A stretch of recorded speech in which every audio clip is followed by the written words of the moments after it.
te mui mui. Hala tau he mate pe moui. Ka ia sisu te aluai. Ke tau lotu. E haa whia kua ke whala mai he honi. Ka ia ta hau whia mui ho kaulahi. Ke ne mātua ki hange ha mate aki. Te ke ne fua hono kolosi. Te ke ne hoko koholahi. I he hua whao e tamai. Mo e alo. Mo e lau maari e maoni oni. E meni. Ko whala hemi. Ka mata ke hiwa mo lot. Whaftai aha mohunga koini. Ono nima ngeau. Hiwa ngafuru mātolo himi. Nima hiwa tolu. Siso. Ko ho whikau. Mau ngau e ai. E mau tōtō i a tohi tapu. He loto i ka kai. Nia.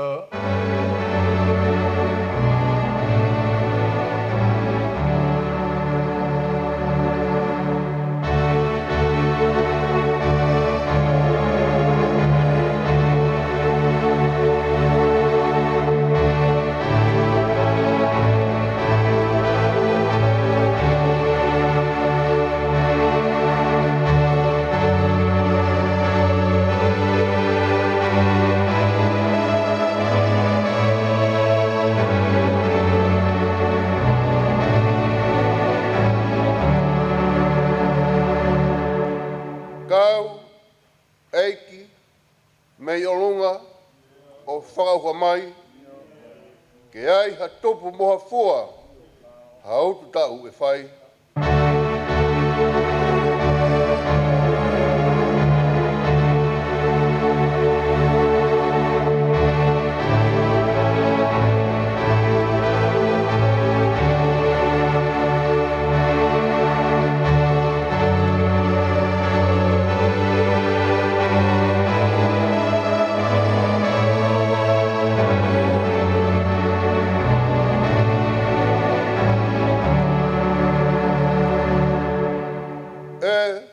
Whakakofu mai, ai whai whikau katoa. Nia. Aki a evi mehelangi, ke o'o ai whorowhora.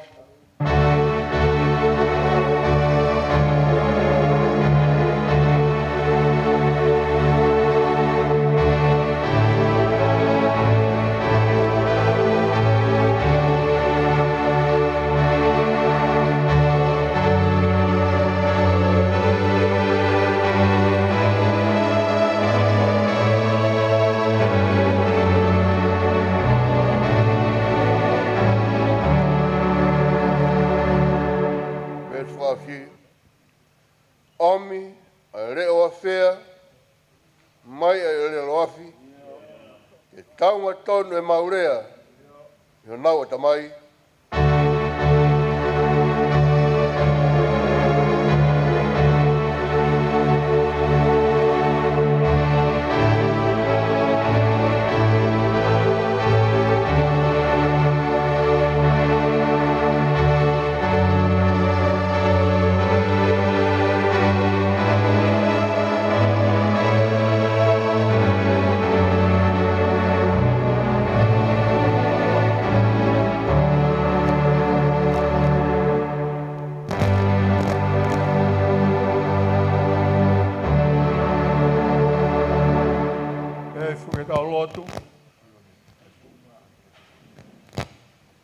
E haa whio, ko e vuni walu o loto tatau. Ko e tapu o tae mahakurea. Ko e helo o tua. Ko e tamai tā ngata. E ko e iki o e mirino. Mao te apa ai he. Taka whalua hoa whio. Ka haku lawea ho mau loto. Ko e uhi. He ko e kau mui kovi ki mau tolu. ki he awhiana. Ko I kai te mau lava, ke mau molo mui wae. Ka kua mau tau taha whai be, ki he anga hono loto mo ne whakaukau. Mau hūwhanga pe, I he kolosi I kāre mare. Pea mo e tala whekau kua ke tuku mai ke te mau tolu. Ke mau ke io pe o ngāhi ai ka kai kutoa pe. Ke hako ko hokau ako. Mau whaftai atu koe hui ko Sisu Christ. Kua ne hako mai I he pongini. Ke ne whakahai mai ke te mau tolu. Ka ia I ha taha o whie mui hoku kaulahi. Ma te aki. Fua kolosi. Pea ki hako koe lahi o Christ. Ma whaftai atu koe hui ko hoa whola. Kua ne whakahino I ki mau tolu. A ki mau tolu. O ku amanaki. Ke whakatapu I he honi. Ke mau hoko. Koe kau mui mo oni ho a whiu. Pea ke mau laka. O tau pe mo e whinangalo o e a whiona. O whaftai at ko hui ko holau maari e maoni o ni. Kei hoko mai holau maari e. Ke te tā ke kina ki mau tolu. I he ngāhi mo oni kotoa pe. Kua ke whinangalo ki ai. Malo ho whakalau maari e lelei. Ai sias tapu he pongpokini. Pau maari e lelei pia te vita. Whanau ka maa whangamaka puna hou eiki. Lelei pia e whare e kaumta pule. Lelei pia e tangata eiki whaifekau pule ka maa kau whaifekau. Whaftai he oku lelei e Vahefonua. Ko mau whakataha mai ki heni. Ke whakailonga ai. I he honi. A he mau kei whakapapau. Te mau mui. Fie mui. Pakapau ko e hala ko ia. E tawai. He mate pe koe mo ui. Ka hoka pau oku ke ia I Sisu. Te mau mui atu. O whaki atu ai mau mo ui. Ke mau whakapapau I. I he ahoni. Ko e kau mui ki mau tolu. O e kau lahi. O e awhiona. Ma whaki atu ai mau mo ui. I he hoa whapeo Sisu Christ ko alo. Ka koha mau whaka mo ui. E meni.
moe a fio ai o tua.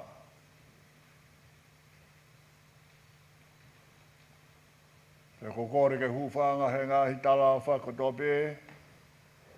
Koroa i ai e whanga o tahani. Ka tau hoko atu ki he ngā wenga ma mawhai a honi. Koe whakakato e tuoni e te whorofora. Ke Hilifakinima o kau hoi kau. Ke whekau i ki nau tolu. Ke na oa ki mamani. O whai ai whekau rahi. Koe au kui ai e toko walu. O nau i heni. Kua kakato. Kua mau. Ahana taimi. Te me ngahi sivi. I he malanga hiki. I he malanga lea. Te koe ai kua tuoni. E whakatahanga. O Vahefonua e kau whaifakau. I ane a whina. Ke whakakato a kinau toloni. I ahoni. I Hilifakinima i he tui ai SUTT. Koe a kui ai toko tolu. O nau kau he Hilifakinima koe ni. Koe toko tolu i ana nau kau he whaiako. Ahono toko nii. O kau whaifakau ke nau au sia. Ai Tonga e Hilifakinima. Pea kau mo ki nau tolu he Hilifakinima i ahoni. Ai kau whaifakau, whaiako. Moa kau whaifakau. Kua whoto ki nau tolu ke nau mau ai Tonga whaifakau. Ko ki nau tolu e ni ho nau ngai hingoa. Kau whaiako. Miri vai fisi. Ka tako mea ki o lunga. Paula fustua. Finelosa fotofiri. Koe tō tolu e ni au nau kau. Koe kau whaiako e na nau putokoni. I he pou. E ngai whailonga whakateolosia ko nau mau. Ke toni i aki. Ai ngāu e koe ni SUTT. O whakakato aki. Ai toko tolu koe ni ai toko nima. I he whatahanga koe ni. Kua kakato ai porokarama te nau tolu. Ke whai hao nau Hilifakinima. Se fesvunga. Mahanga se fesvunga. Te mo sa tek kaufa. SUTT Vahefonua. Hokai ko fihe ka kara kare. Ko SUTT Vahefonua tolu. Hokai ko timo te latu. Ko SUTT Vahefonua. Hokai ko whakawawa nuku. Ko SUTT Vahefonua. Ui nau tolu eni ko nau whakakato ai tuoni ai SUTT. I he alonga, ano teu ki nau tolu, i he ngāhi marae, o e teolosia, kai umaa, a ngāhi malanga hiki, moi malanga lea, i he ngāue ai SUTT. Koia, koe toko walueni, e whakakato ake ai porokarama koia he ahoni. Mātiu, wahe ua walu, vesta walu ke vesi wanoa, pehe hao no te kau. Te ihe unu mai a Yesu nā ne whorofora kia ti nau tolo pehe. Ko tuke te au e pure katoa pe i langi, pea ki mamani. Ko ia ke mo uo, ngauhi e kai katoa pe, ko e kukawako. I he baptaisu nau tolo e huafa e tamai, moe alo, moe lau maari e maani oni. Moe a koe ki nau tolo ke tauhi, a ngahi mea katoa pe, ko ututu ni atu. Pea ko eni, o kuou ia te ki mō tōru e au. I ngāhi aha katoa be. O au i ngata anga o mamani. Loke vahe hon furumawa. Ves tonu furumani ma. Ke tonu furumawa lu.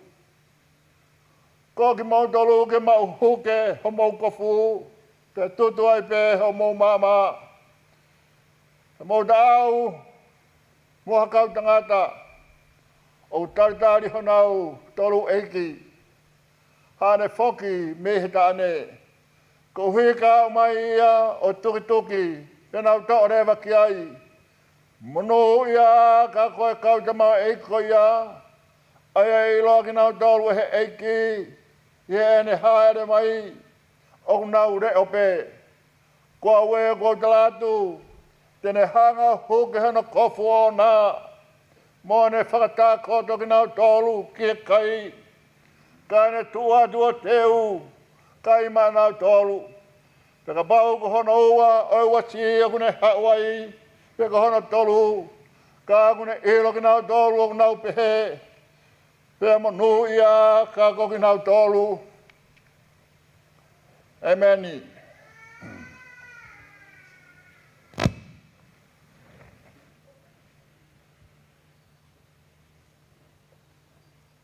Ko spele si su klaise lo heke sione. Vahe hongo fulu, matalau me ves uruaki ke ves hongo fulu maono. Sione vahe wataha le sonia honua, matalau me ves hongo fulu manima, o tu ke ves hongo fulu mafitu. Ko awe ko talatu.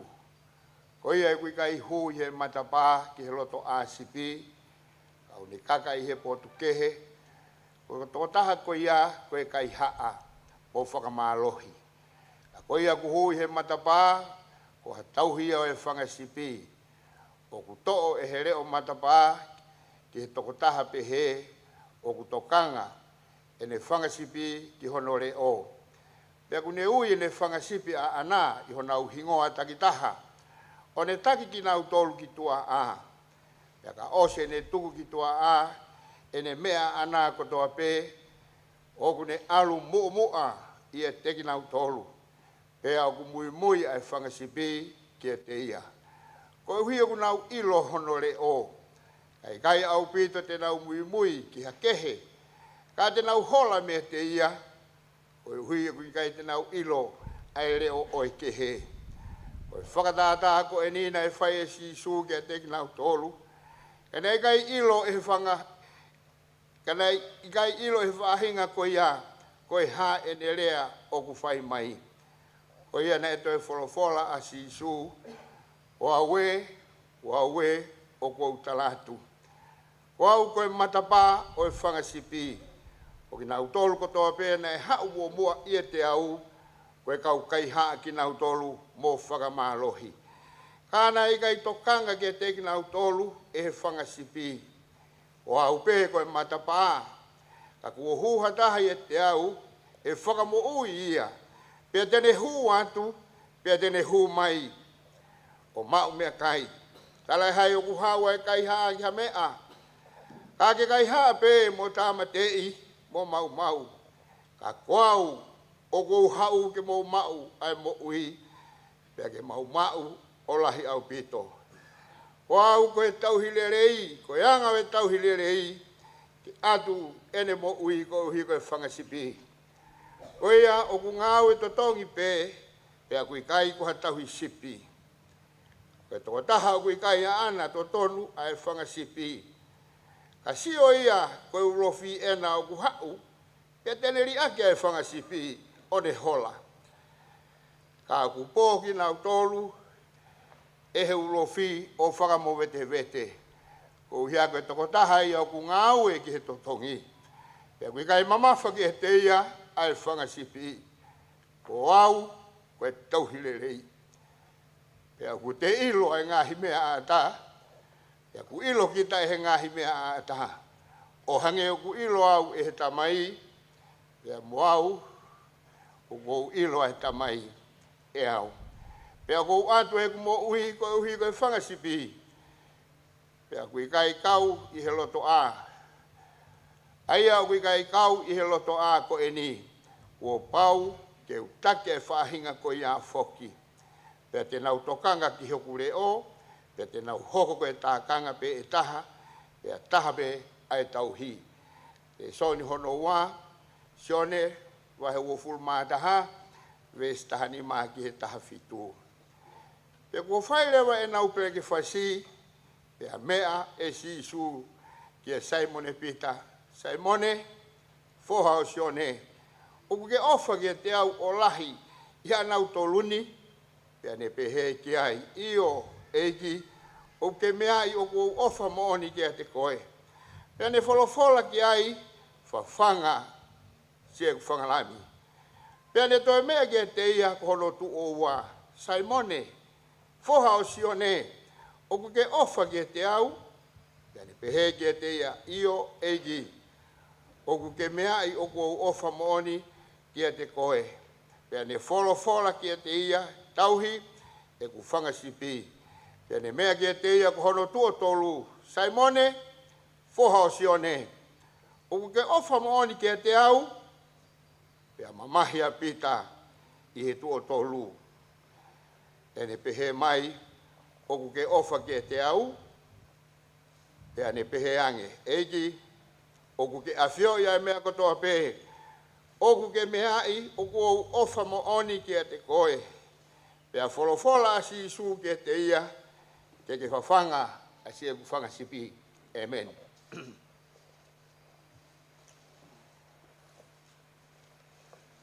Tohi ngā ue, wahe uoua, vesi tahafitu, i ono tolungo furu mawha, wai e ngahi wholofora koen. Pea ne whekau me mireto ki e wheso, ke hau kia te ia a kau whai whekau o si asi. Pea kua nau hoko mai, e pehe e ia ka te ki nau tolu. Ko ki mou tolu e, ko mou rau ilo e kuanga tu umau ia ki mou tolu, talo me he uraki aho, o e ku hoko ki e sia. A e ku ngā au e whakatamayo eiki ki eiki. Ai ana aku whai mo e toka whakamai vai mōni, mo e tangiro i mata. Kai uma a ngahi ahi na e hoke te au, i e pure ki i au e kakai siu. O mou ilo whoki, na i kai te u tae ha mea, kau whakahape mo ako aka te ki mou tolu, i he ao o e kakai, i he whare takitaha, o taratara tonu ke siu mo e karisi whakato osi, ai whakatomara o ta whoki ki he otoa, mo e tuipi ki tai ko tau e ko sisu. Ia wakai, ko e ku alue ni ki Jerusalem. Ko no te ki nau i o kurau maari e, ia kai te ilo po kai haha mea e whepake ai moau. Ngata pe i he tana whakapatonu mai i he lau maari e maoni oni. I he kolo takitaha o pehe. Tokua aku no whaakitari ke te au hau hai. Moha roto whakamamahi. Hai tala e hai. O ko rau e mo ui. Ko mea mahu inga. Pe ta tau ke te au. Mo e rawa o e whakapuepue. Mo e rakanga na aku mau me he eiko sisu. Ke tala tonu ai kōsperi o e keresi ai o toa. Pea koe ni o kou iloni. E i kai ha mou taha e toi wakai ke o kumatani.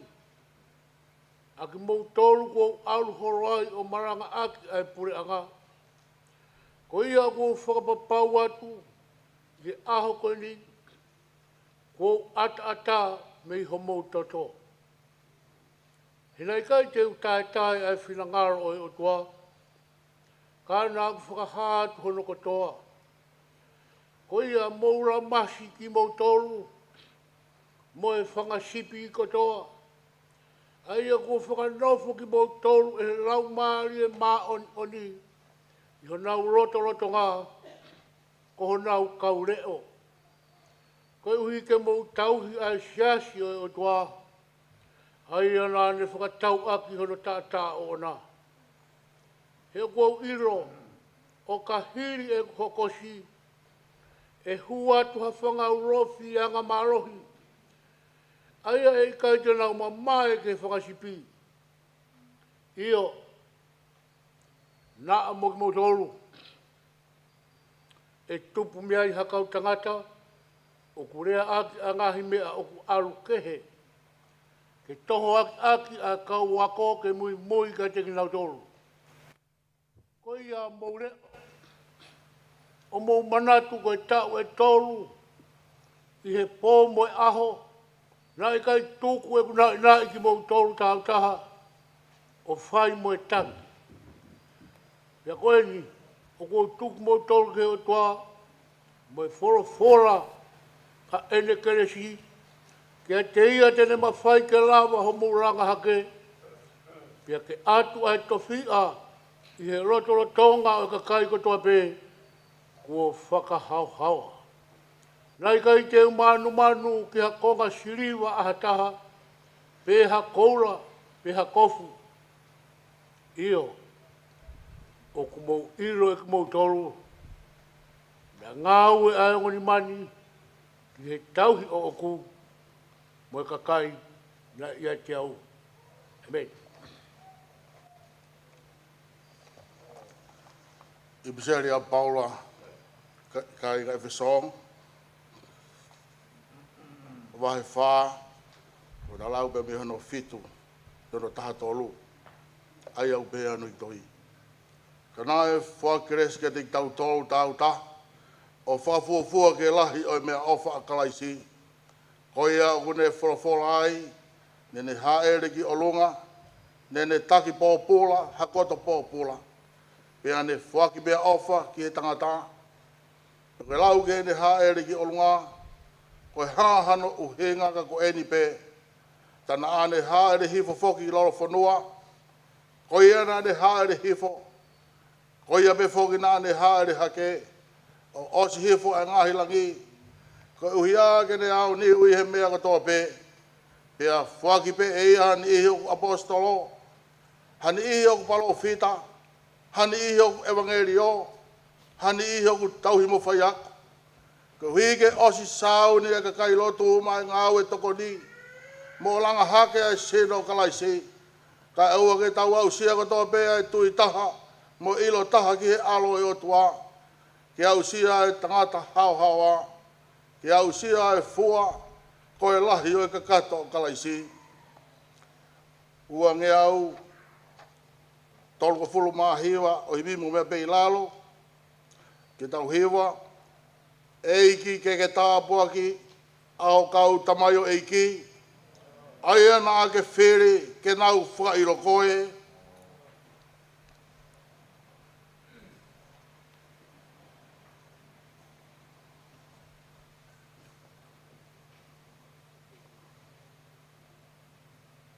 ua ke au tolko fulu maa hiwa.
Kua pau ko hāgat ki mautaru, ai ma mawhau la kanga kui ki mautaru ki ai. Nei haia i ho mou whaasivi, nei whai. Na kua te haia ngahi kubui whora, kua toki lau. Pea ko eni, o mauta nai atu he huawha, tau e ko sisu kalaisi.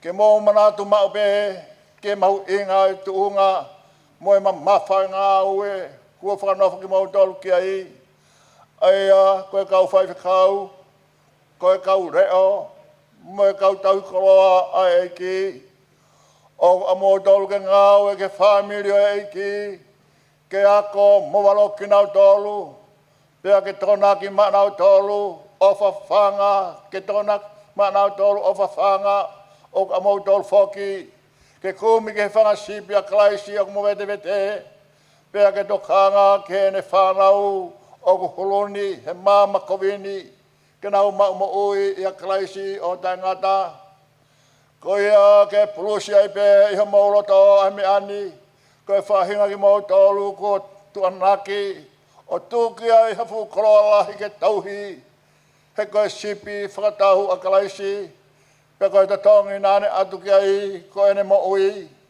o ne li ki ai hono tata a ko siasi mo kakai o mo ngawe ki ai ko waifi mosino e nafio pe ka bau e hoko hakovi ki he siasi ko ia i ha mo tato kanga pe ala vea i ha toko taha pe mo utange ki he lahi o i hia ko ia mo i tau tea kua pau ke hoko ko ia mo whalaulau roto ke ngau e mo whai ke whanau ai o tua ke waifi mosino kalaisi o ana tuku ho mo fita a mo tokanga ka oa ke au ke ho mo tuku ngata ke whai ho mo whatongia pe koe whatongia ko ia koe ngau e ke kakai o ku toko tauhi ke ati ki mo tolu ka oa ke nau hokose a hingoa i he tui ki he otua mo e ilo ia e nafio pe oa ke nau au ke whatangata whakalaisi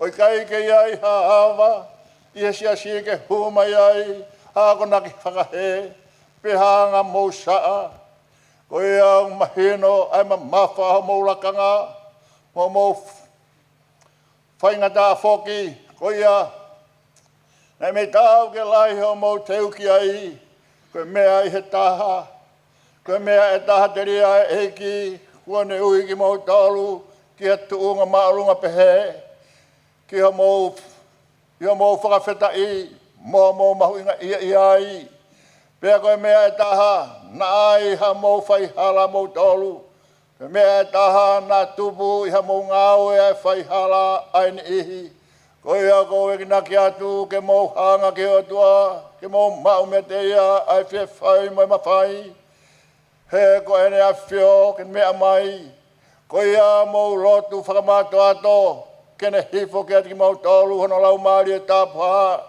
ko e teulahia ki o mo ngau e pea ko ene ko e mea ko rawa aki ai whakamo oi o e kakai ko e whora ai o tua ko ia nai me tau ke mo nofo ke lau ai tohi tapu mo e mauloto a ngahi ako naki o iai ko e teu ia e taha pea ko hi ke mo lawa le rei ai mea ko ia mo whakahi ehi me ngai whenga whakamama mono ngahi mea o whamo uai ai loto mo mea e taha o kau ke mo ngā we ko ai ho mo ui ke hoa mo e tohi tapu o i kai koia pe ka kau i mo ngahi ai nofo a mo family ke whakatohi tapu o mo pehe ko fuoroa o mo whakau ke ngahi mea koia pe ko mo tutu oni i takoni ai ki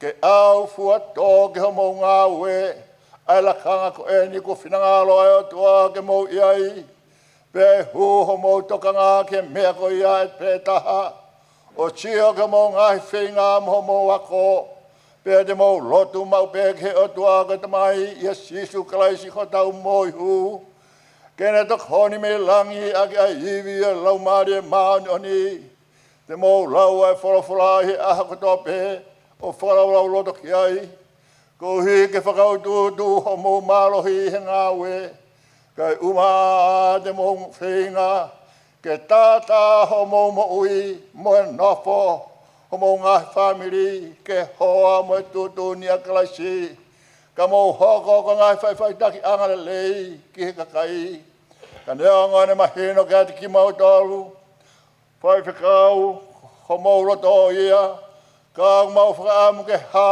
ki he whakatahani whoki ai anga ho mo roto i he ngahi mi ani he ko mo whakapapau ki ai e ao ofu kau karistiane pe he ko me aia ke hue ki mau talu ke whai koia ke mau tari whakapaton mai a ngai whehui o mau whai atu e hua whai atua mohono siasi ka take kau whai whakau o tari mai angai whihui koni. O ko ke tui, ko wai koe he lau maari e maari o ni, ke mau ala kanga koe ni, ta ke ngāwe ai ki whakautuhutu a langa o o tua. Mo tari whakataha mai. O ko ke tui o ku lahi ai tohi tapu, o whi unga hono ngahi ako na ki, mo e te mau ai mo i tangata, i he tui ka sisu kalaisi, pea te te whai ki he tohi tapu, ai ako ne kina o e kakai ko tuku ke tauhi, pea ko ke whakapapau mai e kai te ke whakatuu hako naki, ke whai ki ai e kakai kanau mo ui, ka koia pe e ala whakamooni ki ai me he tohi tapu.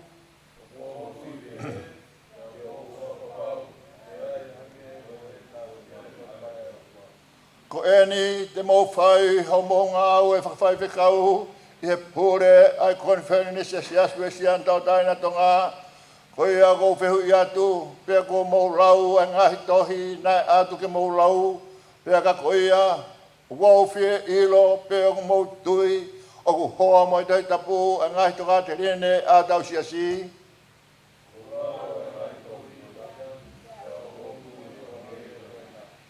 Pea ko eni, o ki kai koe whaou ki mau tolu, ke anga, o e tau ngā we, me ngahi lao, o tau siasi. Pea koea ko whehui atu, pea ko mau pehe, o ku hoa e tau ngahi tūtuni mo i toi tapu. Pea te mau whakapapau mai ke whai ki ai, i ngahi potu o mau purei.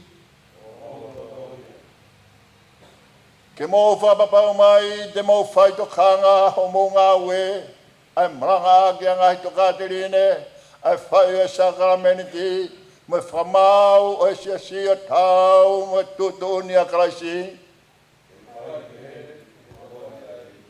Ke mō whakapapau mai, ke lama ai humai ki siasi, ai anga, me ngai toka te rine, o tai hoa mo e whorofora, pea ka kua iai ha mea pehe, te mō ngau e ke ta ofi, o i kai ha mō ngahi Malanga pe, kai he tala i whare whoki, o kumi whainga maari e ke whaito pehe, ki ngahi lau maari e o kumahaki.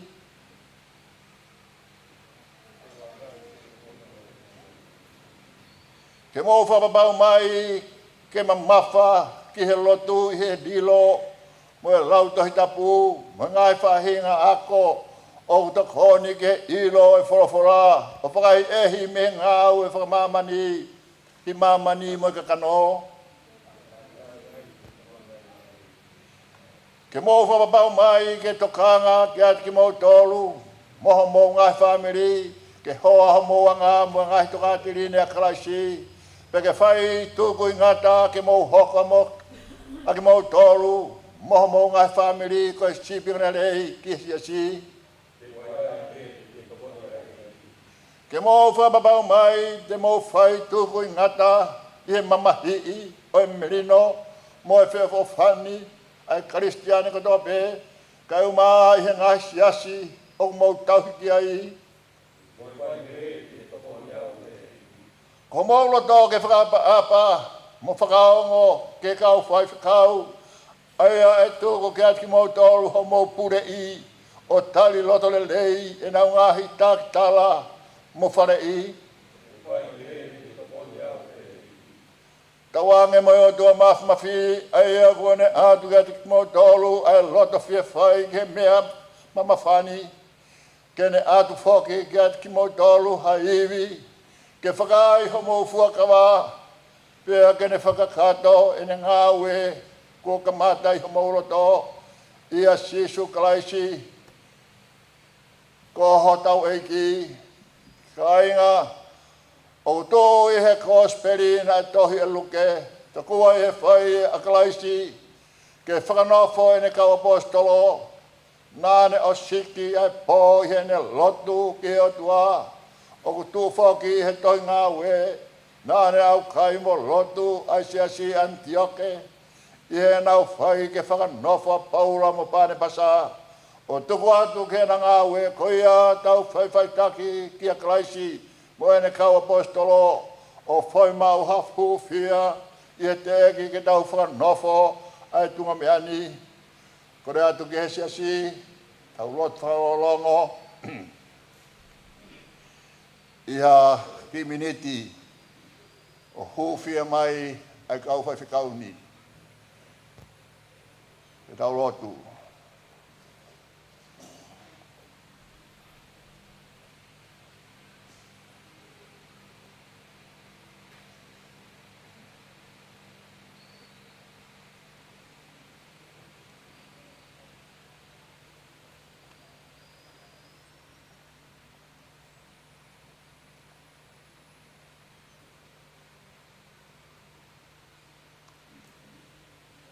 E o tua mafi, a Fiona o mea ia le rei furipe, e finala ofa ki ho kau tamau e kini, ai a kua whai hona ui ki ngau e mai tunga, o e kau whai whikau, o siasi, mai kau tauhi o kakai, pea ke whakafonu ki nau tolu aki, ai erito, o ho ngahi toka terine, pea teunga ki nau tolu, ai mo ui maa, ko uhi ke nau whai tonunga, e nau ngāwe ki a te koe. Pea ke kau ai le leio e nau malanga mo e nau tonga, ke whakalangi i ho huawha, mo ranga hake ho siasi, o mau kore me ani i he unga, ai ngau e nai whai, e klaisi mau whakamo ui, ai nea whio i ho tomata u, pea uke whio mo koe, mo e lau maare mauni o ni, o itaniti, e meni. E o tua mafi, e mauta mai whakalangi, e Fiona nā ke ofa pe he ki mamani, ko e nā ke tuku atu ho ao tofu pe tahane whakatupu, aho pere, ko Jisu Kraisi ke ne hoko ko mau koeri, mo e te whito, o e mo ui whakaitaniti, o mau whakawhetai ho ofa kua pe he whau, pea mau whawhetai he ofa kalaisi, e ne lawa ho tau whakamoi aki e ne pekia, pea he ne toi haere ki e langi, nā ne whakau atu ki mamani, e ne kau apostolo, e ne kau parofita, e ne kau evangelio, e kau whaiako, e kau tauhi e ngai siasi, pea koe mea i he nau ngau e kua ne tāna ki hafu tākanga, i he potu ke he o mamani, o mau whawhetai whoki he ofa ai a Fiona, i ho ui ho kautamai koe ni, ki ho lakanga koia, ke ngau e whamu ui a mamani, e o mau matu a whawhetai atu, i ho ofa koia, pea o mau kore i huafa o hoapere, ke tuku mai ki ho siasi katoa, ai tāma fua ho huafa, ai loto whakawhetai i ho ngaifu o whakawhai. Pea ke mau tupu ki mua i he aho katoa pe, i lo i o tamai mo e alo, mo e whioi mo e lau maari e maani o ni. Ka e whakahiki i ho huafa tau pā. Pea whakalahi ai pe, ho pure a ngā munu ia i he ngāwe, ai tūnga whai whikauni, mo e kakai, te ke tūtūni ke nau ngāwe ki ai. Pea mau kore me ani ho aro pere. Koe nā Jisu Kraisi koe eiki o mau tolu. Ai agu na whio mo koe i tau ni. O tahai pe mo lau maari e maani o ni o lau itaniti. E meni. E i koe tua mafi. O tamai ofa. O mau whatawange mo a Fiona ke hifo ki ho kau tamai ki koe ni.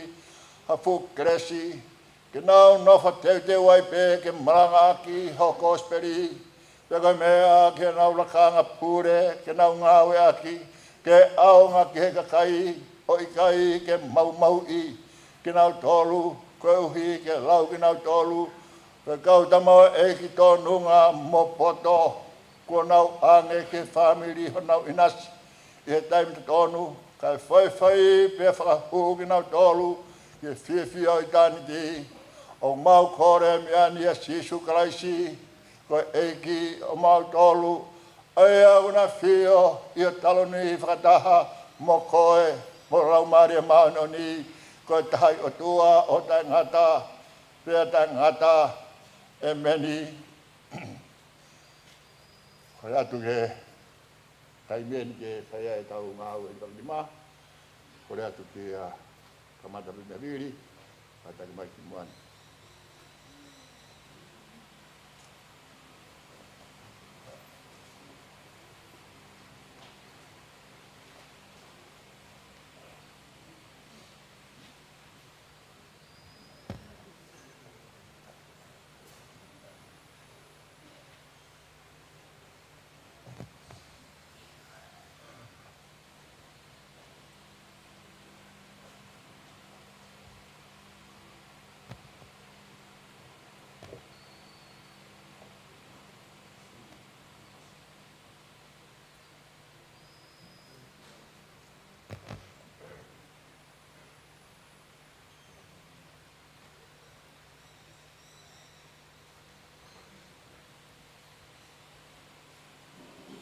Wanga ngena foi koe e lau maari e maano ni ka te whai e la kanga mo e ngā ue o e whai whikau a kalaisi mo e tauhi o e siasi e la kanga o mau atuni ki a te koe e Hilifaki ho Maunima te tawanga ke hoko ko se tua ta tonunga o e forofora e o tua mo ne onga sākala meni tapa e hua whai tamai mo e aro mo e lau maari e maano ni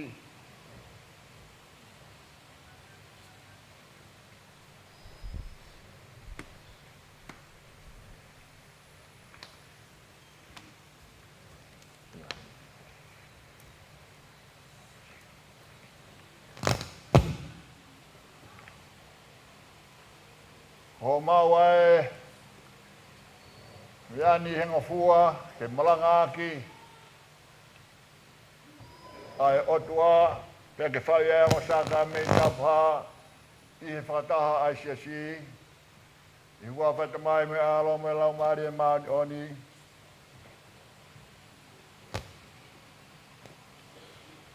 oko ai i o keni i te koe mui mui mate aki te aki fua kolosi e meni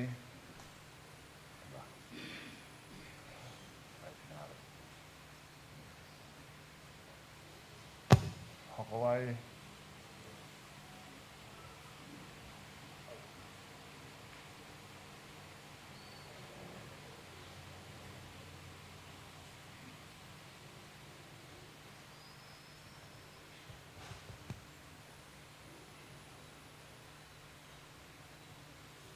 Tawanga ke na foi koe he lau maari e maani o ni ka ke whai e ala kanga mo e ngā ue o e whai kakau a karaisi mo e tauhi o e siasi ala kanga o mau atuni ki a te koe Hilifaki ho Maunima te tawanga ke hoko ko se tua ta tonunga o e whopora e o tua te ongo sākara meni tāpua e hua whai tamai mo e aro mo e lau maari e maani o ni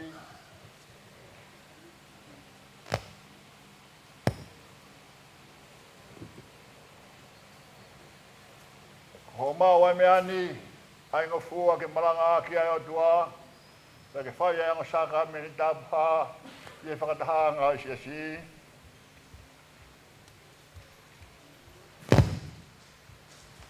Ho Hilifaki ai i o keni ke se koe, ke mui mui, mate aki, te aki fua kolosi, e meni.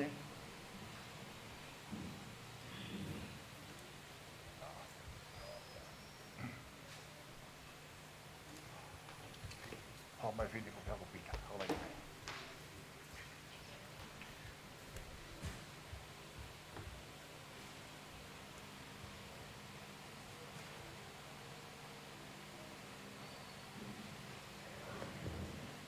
Tawange ke na foi koe lau maari e maari o ni, ka ke whai e la kanga mo ngā ue, o e whai whakau a kalaisi, mo e tauhi a siasi, ala kanga o mau atuni ki a te koe Hilifaki ho Maunima, te tauanga ke hoko ka se tua ta tonunga, o e forofora e o tua, mo ne o sākari meni tapa, i hua whai tamai, mo e aro, mo e lau maari e maari o ni,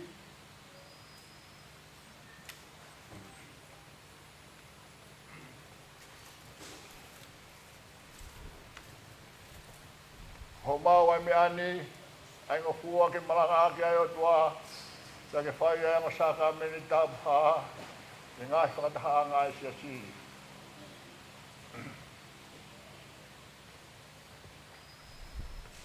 Ko whaki nei o keni, whai ai ka mui mui, mate aki, moi fua kolosi, e meni.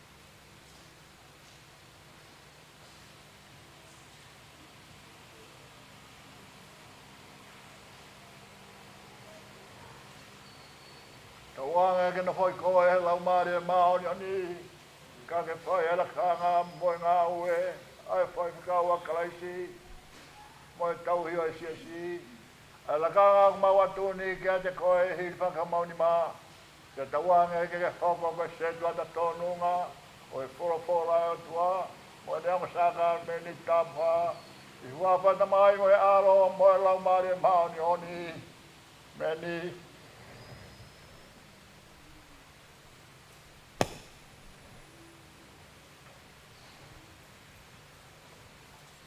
ho mau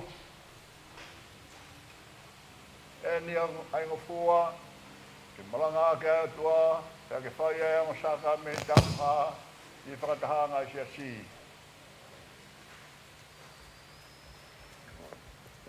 O ai o ke ni ke te koe whai ai hau mui mui mate aki te mōfua kolosi e meni.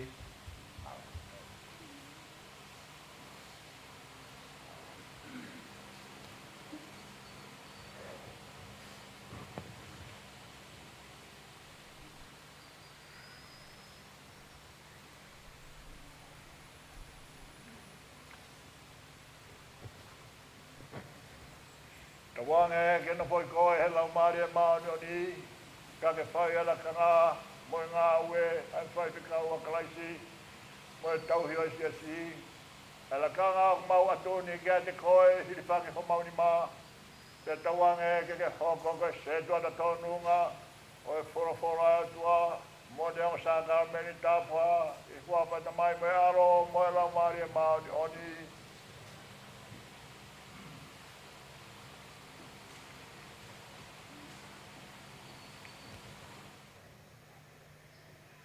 o maupo ai meani, ai ngofua, ki Malanga ki ai o tua, pia ke whai ai ngasaka meni tapuha, i whakatahaanga o siasi. O ai i o keni ke te koe, whai ai ke hau mui mui, mate aki, mōfua kolosi, e meni.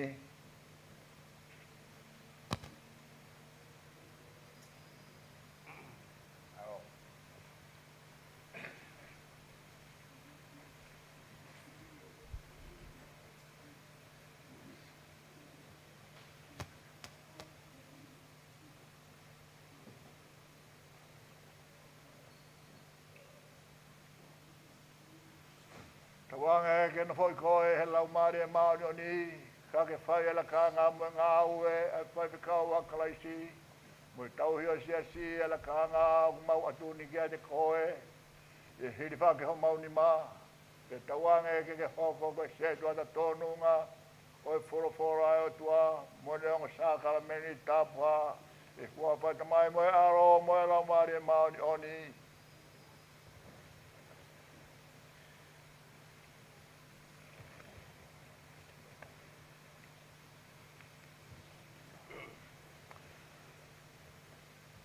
ho mau ai meani, ai ngofua ki Malanga aki ai o tua, ke whai ai anga saka meni tapuha, i ngai whakatahanga ai siasi.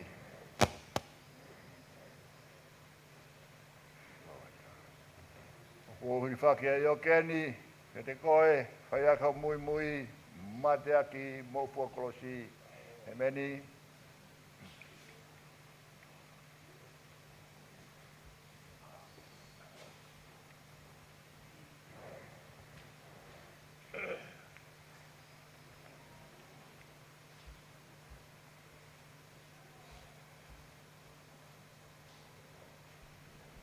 e ke no foi ko e lau mare mau ni ka ke fai la kanga mo nga oe o fai whekau a klaisi mo tauhi o si e la kanga o mau atoni ki a te koe Hilifakinima te tauange ki hoko ko se tua ta tonunga o forofora o tua mo ne o saka meni tapa i hua fai tamai mo alo mo lau mare mau ni oni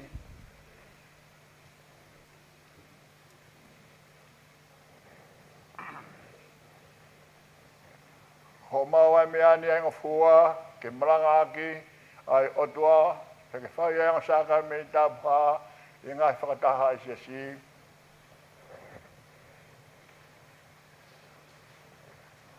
Ko ai ai aki ni ke te koe, ke whai aka ho mui mui, mate aki mo fua kolosi, e meni.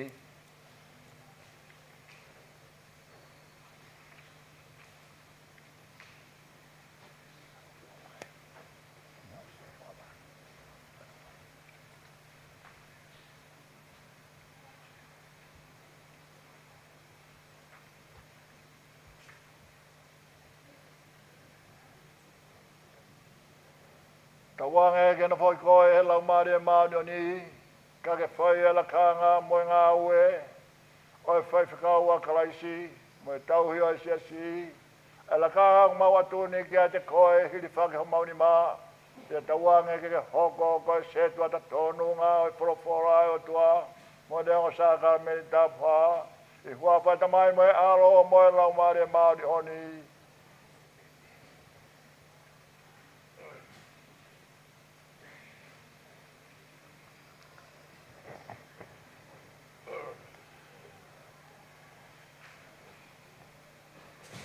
Ho mau ai mea ni, ai ngā fua ke Malanga ki ai o tua, e ke whai e ngā saka me tapa, i ngai whatanga i si.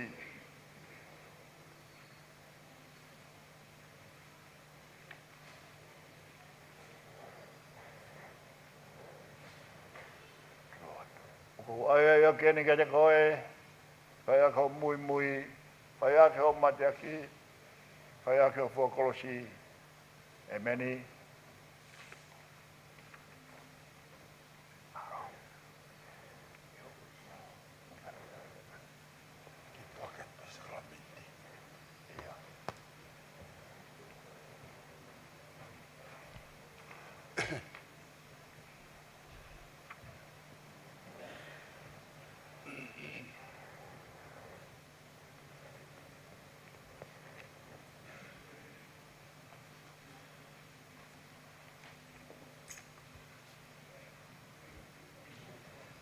Tau lotu, ngā ata, nofo ke lau tohi, ki he ki nāki o e kakai, mo e Malanga aki, o e tau ngahi toka tirine, wharau roto ke ngahi mea, o kutui he toi tapu, ko mau toki atuni, nofo ak whai ki ai, kai mahino ke kakai katoa, ho mou raka ki mua, lama ki mou tolu, mo mea ako aki, he iho mou whai pehe, te mou whamo ui, ki mou tolu, mo ki nau tolu whoki. O whakaango ke ho mou rea, ke mou nofo koe kau tauhi, ke whawhanga e whangasipi a kalaisi, o i kai kau lofi, ke keina ki nau tolu, puke, ai vai, whai to'o ai mahaki, hai ai whasi, puke mai ai horomui, kumi ai he, whai ofa ke talangata a, kai o ai vai kovi, kautea, kai o ai ngalo ai ofa, kai o he kai ironge e hamai ai tauwhungani, ai whangasipi, ke mo mau a kalau ni amalani o lang ia sisu kalaisi ko tau eki e meni ke tau loto e tamai fungani ala ofa o mau kore whamato ato ki a Fiona Ke kia whio ke ho kau tamawe e koe ni. Ho tāpua ki whakalangi io. Ke whakakofu ki nau tōru a ke lau maari e maani o ni. Ke nau mawhai ke Malanga. Ho whorofora. Pea ke nau tokanga ke ngahi. Ngāhui ho siasi ke rei. He maloki. Pe tākitala. Pe kore kai lahi. Aia pe. E nau takitaha mo e tatonu whakaino hino. Kai umaa ke nau hoko ai. Ka ngai sipi ngana rei kia siasi. I he rea, i he anga, i he moui maa, i he lot mo oni, i he tō onga ofa. Pe ofa ke nau whaka osi e nau ngāwe i he whaitonunga. Ke nau mau i he aho whaka mui, a klauni whaka mo oni ngāwe, ai a ko toko tauhi i he langi. Ia tau eiki ka whamau whai te tonu. Ai a kuna whio i he taloni o tua o whio hiai pē mai tamai mai lau maari e maoni o ni. Ko e tahai o tua o lau i tāniti. E meni. Ko rātu ki mūmi a mai kātou pē. Mo tūru tui tau hoa mai pē. Tau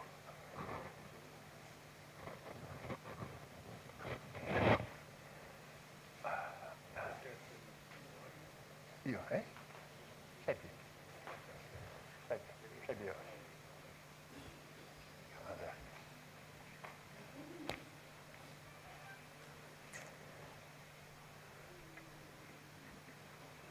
Aina whio i he pōna lawaki. Nā ne tō ai mā. Pe hiri ne whakawhitai nā ne paki. O ne mea. Kōk sino e ni. Ai aku atma mo tolu, mo i toko rahi. I longa ha mo mauia. Mo whai pehe. Koe whamanatu. Ke wafonga oia. Ne uhinga i ho pōre ke whai whikau. Pē whoki, hire pāso wanga e tō ai pū. Pe hire ni whawhetai bēne mea. Seu ke ko hok to eni. Ai ko toto fo ka fo. Ai na ringa mo to ko fa fika mo to la. I lo ha mo ma uia. Mo fai be he. Pe mo mana tu ke fo fonga o fa. Na ne ringi ai ne mo ui he kosi. Ke fai te unga ke tau tui. Mo tau fa fitai. E meni. Tufa.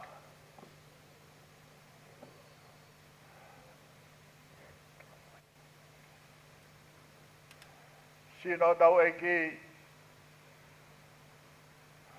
Ai a koe māmonia. I kai kuha māna ngāhia ni mahatangata. Ha koe māna hifo mitani. Ngahi me whare mā e ofa. Ake ni mairi oa. Ake e whafonga e au fuato. Nāre whaki. Ke osi mai ai ne koroa. Ko hiko koe. Whamui ai ho sino mhorau mari e. O ke au ke muita ngata. To e na kai. To e na kai ko whamanatu. Na e whake e kalaisi e mo ui. Ko hiko koe. Hiwa tau alo ai kau tui. Ko e hae vai koroa. Ko whe vai whakanonga. Whakawhetai. Mōni mea tala noa e whakataru e vai kere se ko pe. Ko e vai te ua tu hei kai te ke tēngo sia mai. He koe vai aku tae me he matawai o eternity. Koe whauni tēni tae mamotu. Ai ofa ai o tua. Nā neri oa. Koe uhi o ki tau tolu e kaunga au e asi. Pea ne omi ai ano tātaa. Ke whai aki ho tau whakateunga. Tātaa tau eiko si sukaisi ai nei lingo hiko koe. Whamui au sino mora maria mui tangata. Mutoe na inu. Mutoe na inu. Inu ke whakamanatu. Me whakamau a kia sila. Kominani te. Homo whakapapau. Ai toto o kalaisi. Ko kofu ia te tau kofu aki. Ka whamau a mamani ka whatakau. Kofu tau ia te tau au aki. O malangai aki. Ai pureanga o tua. Ke tau lotu. Lau maari e maoni oni. Matangi maari e hoa fio he aho e Pentekosi. Hena yangi tau lua. O roto whare he loki o lunga. Pāmea i e koroa. O e whakataru talu e lotu. O mau inasi ai he hoan. Mau hapai atu ai tunga meani i hoa fio. Kua ui ki nau toru, kua ke whakanova ki nau toru. Ta kua ke silai ki nau toru a ki ho kominani te. A ki ho sinopa mo tata. O mau hapai atu ki nau toru ni honoko tope. Mo kawei nga whanonga anga siasi hanga me kau. Tā buak whata ki nau toru mo ngai whamini mak mau toru. I hua whāroka si sukaisi. Tā ko mau whakamaui. E meni. Mo me hake. Mo me atu ko mo unoko anga. Ufi.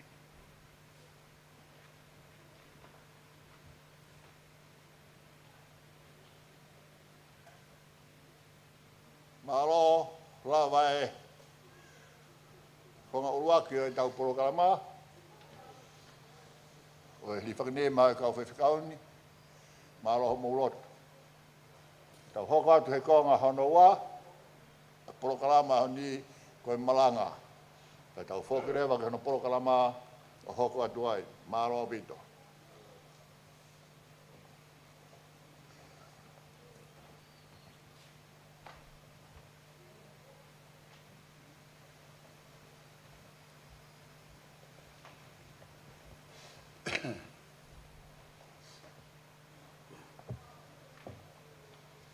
Sa me whakawhitai o e honi.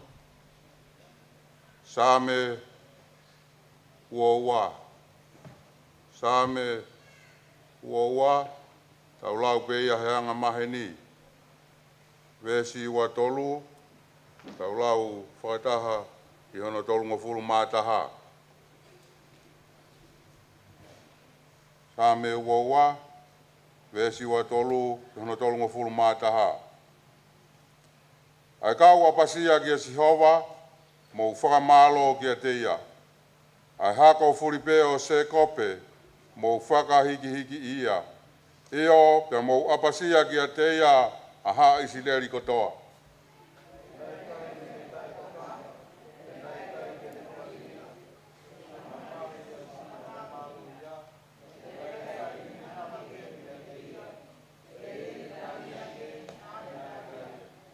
Koe ko whakamalo i he whakataha lahi o ku mei he awhiona.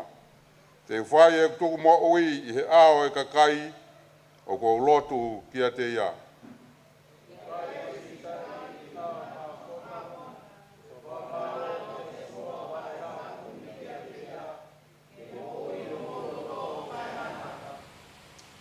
E manatu mo tafoki ki he eiki a ngahi ngata anga o mamani. Pea e hō i he ao e awhiona a e matakari furipe o e tukui pure anga.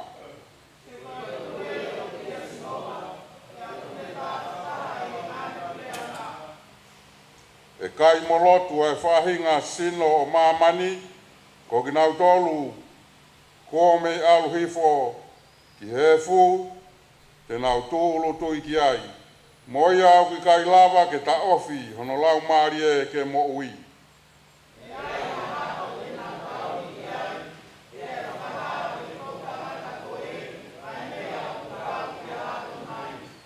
lau whakataha e vesi whaosi. Tēnā wāo o whakahae ne maoni oni. Tēnā wāo te kakai. Amen.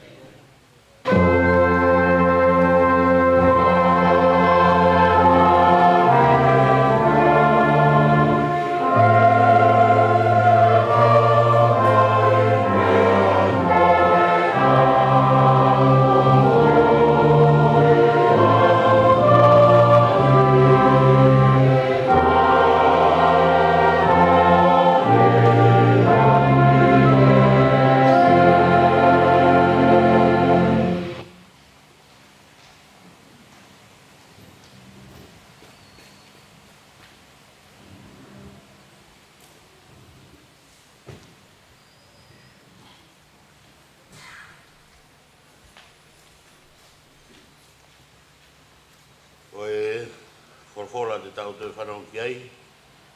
Tō ia pia mi he tohi koe a CNC, o ku mā white wahe. Te ulau ia me bēs uraki ke whitu, ka whiki me ai ke bēs tānima mo i taha ono. CNC taha whitu, te ulau me uraki ki ono whitu e konga, hiki me ai tānima ka mo i taha ono. Aia upea ono lau. Ia e whaiwhai pe aua e palame ki ono hiwa ngofuru mā hiwa tau. Ia haa si hoa kia e palame o ne forfora kia te iau pe. Koe o tu au ko sātai. Ki ke taka auwhi mai mo ke hau haua. Ia te u whakai e takua kawa. Ia te ungahi koe ke lahi. Koe lahi i he lahi ane whau. Pia tō whohifua e palame o ne forfora ai o tua kia te ia o ne pehe. Koe mea kia te au o kuiai e ta fuakawa mo koe.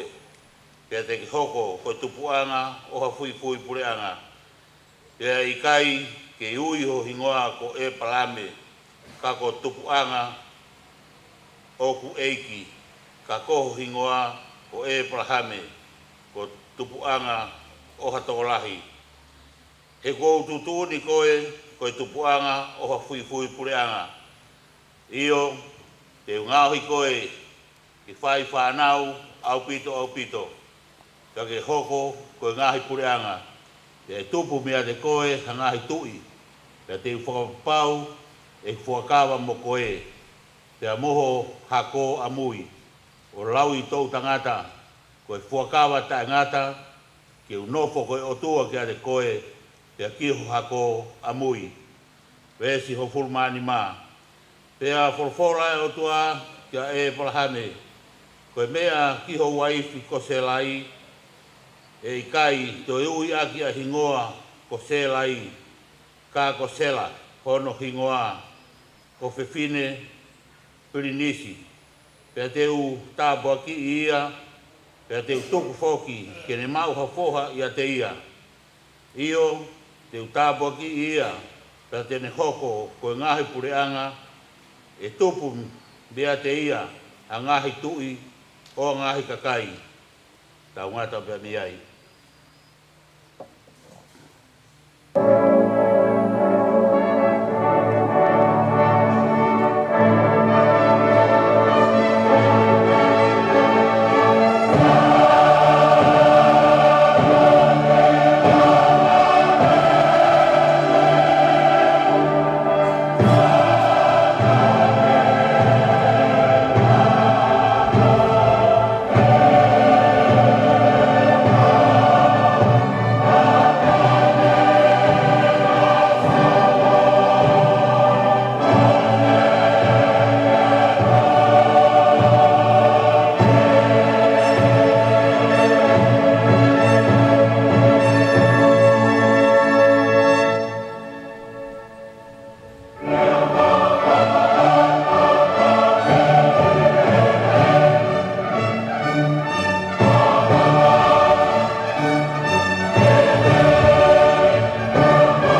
au tau tolu i he whiawhini ku haia i he ipseria e apostolo o Paula. Loma wahe wha, ka matalau me he taha tolu e vesi ki hono Huanima. Ai au pehe hono whakarea. He tala e haina e whowhakala mai ai tala ofa ki ai palahami. Pe ko hono hako, ai pehe, ko e ia o ona a mamani. Ka nai whau mai i he maoni oni me he tui. He ka pau oku ea ai kakai o tuunga ki he lao, tā oku maa ai tui, pia ka anga ai tala ofa. He koe mea o whakatupu e he lao koe hou hau. Ka i kai rewa halao, pia i kai ai foki hatalangata. Ko hono uhinga eni o ene tuunga ki he tui, koe uhi ke whau mai, koe mea ofa, koe uhi ke pau, ai tala ofa ki hako kotoa. O i kai ki he hako pe o tuunga ki he lao, ka ki he hako foki o tuunga ki he tui. Whaka e palahame. A e palahame ai a koe tamai a tautolu kotoa i he ao o tua. Na ane tui ki ai, o hange ko ia kua tohi. Kua o tūtu oni, koe tupu anga o ha fui pure anga. A ene a fio kune whakamoi hake ai pekia, mo ne lau ai ngahi mea aku i kai. O hange o kunau i ai, a e palahame na ane tui, o piki ke ne amanaki. Ne ongo ko i kai ai amanakina. Koi uhi ke ne hoko, koi tupu anga o a fui pure anga. O hange, koi mea ko wholowholo aki mai, e pehe ho hako. Pea ia i kai, vai ene tui, na ane tokanga i rewa hono sino o ona. Ene mate, he aku ne ofi ke te au tau, kai umaa ai mate, ai manawa o sela. Kana i kai tene tālaa ki he tala ofa ai o tua, iha ane tai tui. Kana i hoko o kaukaua ene tui, mo ne whakahiki ai o tua. Mo mātu aki whalala, ko i mea ko ne tala ofa ki ai, o ku ne malawa foki ke whai. Ko hono uhinga ia, foki, na e lau ia maane maoni oni. Ka tala ofa, ka tala e hai, na e tuu i he tohi o pehe. Na e lau maana, ko e uhi ko ia pe. Ka ko e uhi ko ki taua foki, iyo. E lau ma taua a ki taua. O ku tatui ki a te ia, na ane whokotu aho tau eiki ko sisu me he pekia. A ene a fio, na ane tupuange ke pekia, ko e uhi ko e tau ngahi. Whaihala, pea whokotu koe uhi, koho tau whakatonu hia, tau ngatanu iai.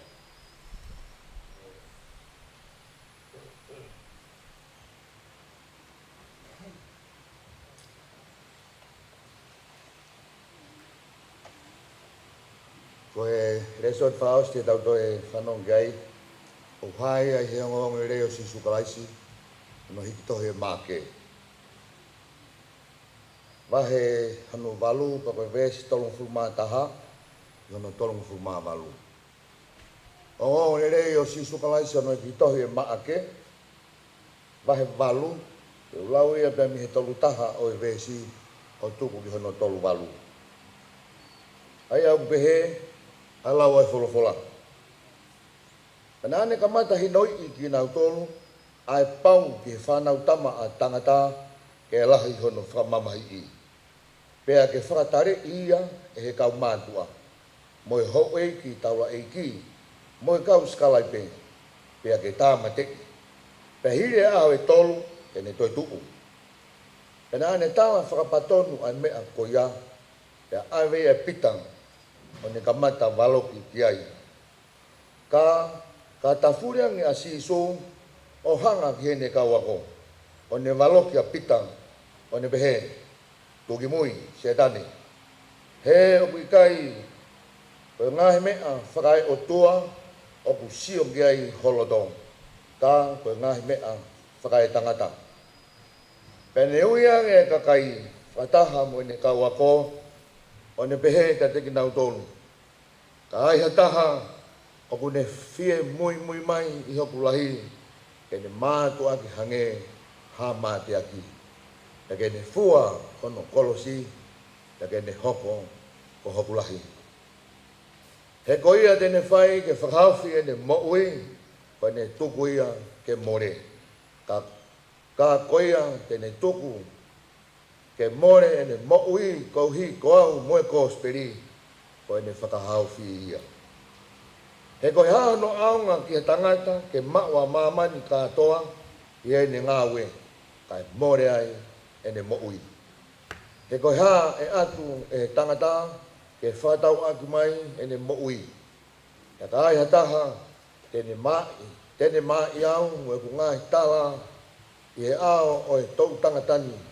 Ai tau tangata ala fia kai whiawaki moanga halani i ai mai ai tokotaha ko ia e whanau tama a tangata.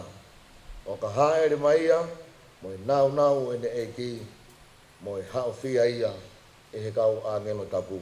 Amen.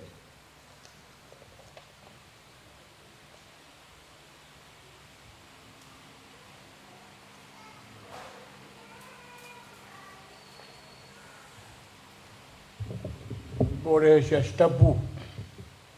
Amen ke whai ai e tau whak mea ofa. Ia koe ngāwe aiki. E tupatu ki he taha kau se tua tala hiuhena. Ka tak mai o tāpaki e ofa ko ia e tau hokat mea ai. Mai mai tau hiwa, e whakahoko rewe tau ripa a ngā marua bitu. Yeah.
ke hoa koini.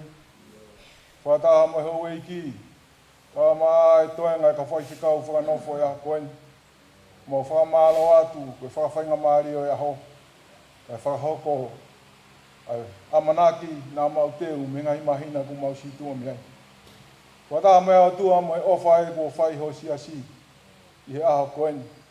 Tau mai ai ka kunga ia mai ofa nā ke whai mā ki mau tolu. O nā ke ri oa ka kato o koto a ko hiko ki mau tolu. Wataha atua ke hoko ai ofa ia ha koini.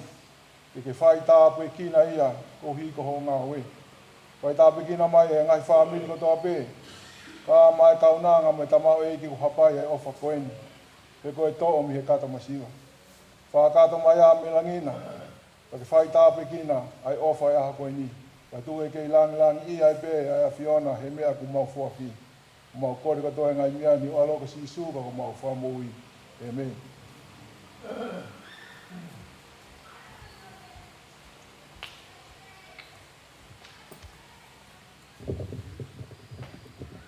Tapu ki e toltai o tua tau lotolotonga. Ka o hufanga te ngai whatapu o sina whakiat mei muangi. Ia tā mau ke whae tala noa mai whanau mo tau tupu.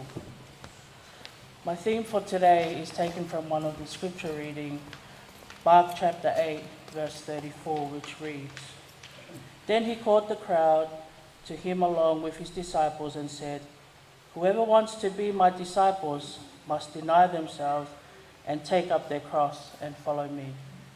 My theme for the story today is, Take up our cross and follow Jesus.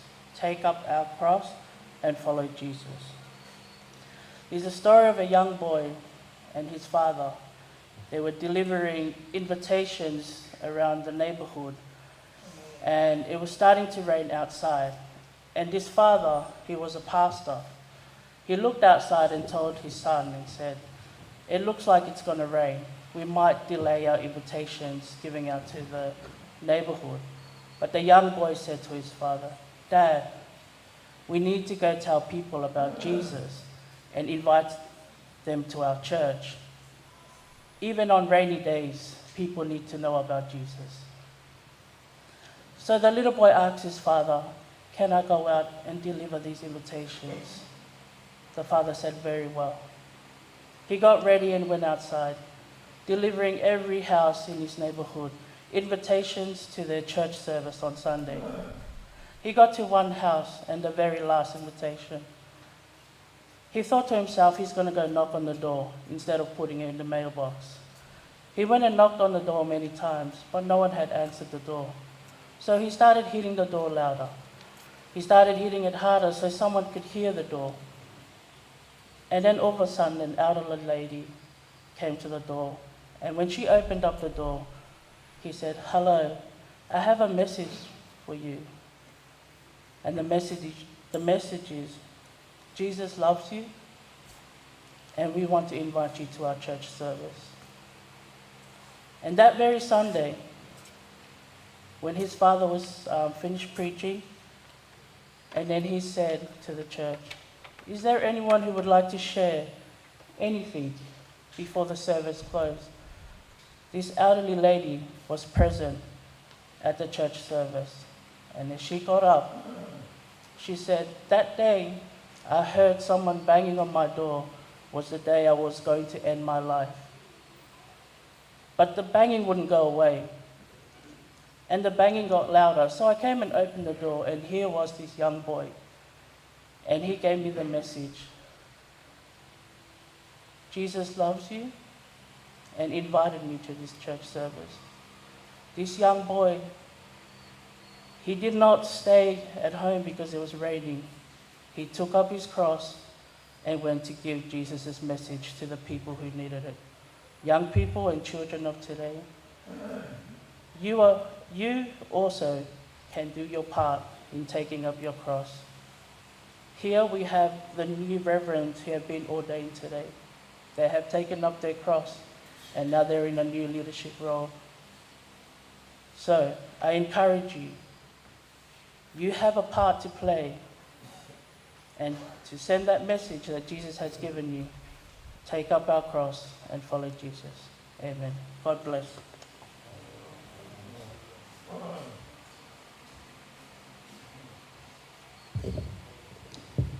Ulholahim je tau tohi vai ni mangia u fang ful mahi wa himi ni mafahiwa mo kata ko mea ki tau hiwa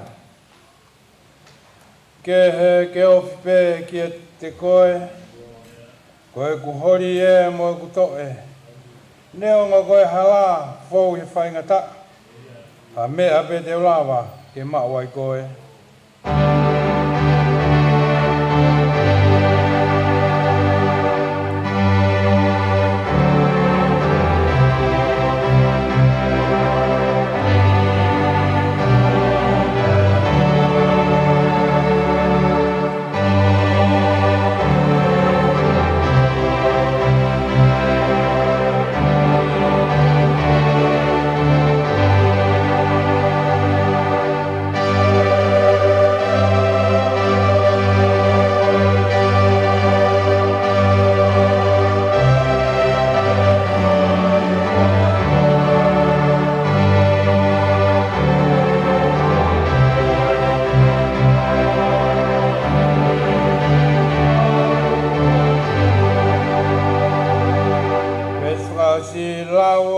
ta hono kolosi pea hono hala ke whakaofi hoku kolosi e te fua fi marie kehe ke wofi pe kia te koe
Whatapuki he potop tapuni.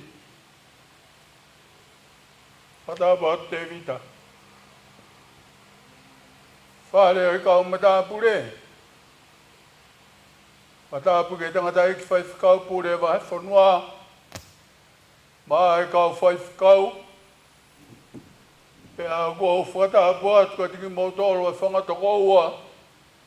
Whaifkau. Ko whai homo whakatapui, ke he iwi o lau maari e, i he ahoni, koe ui koe tau ngā ue.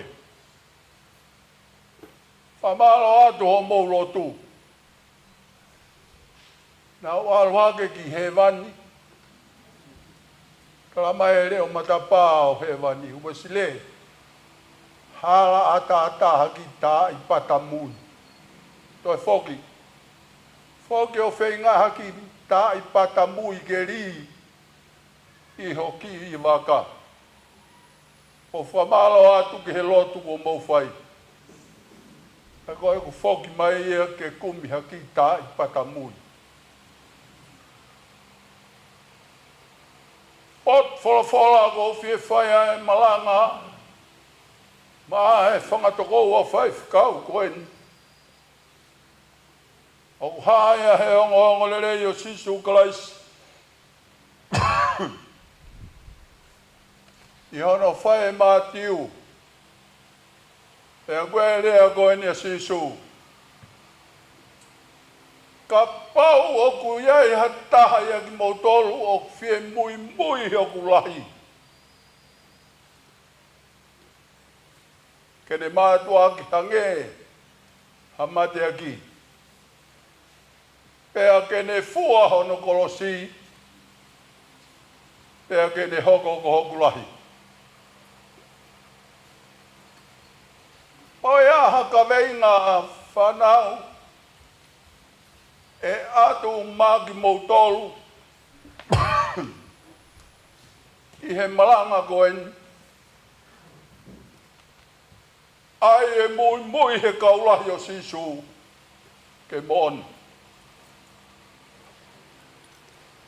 Ai ho mui I he kaulahi o sisu ke mon. Koe kaulahi ko sisu ka whaifka. Koe kakaia o koe kau toa ki nau tō lui. Ka koe kaulahi ko sisu ko ki nau tō lui e kakai. Ko nā wafi au pito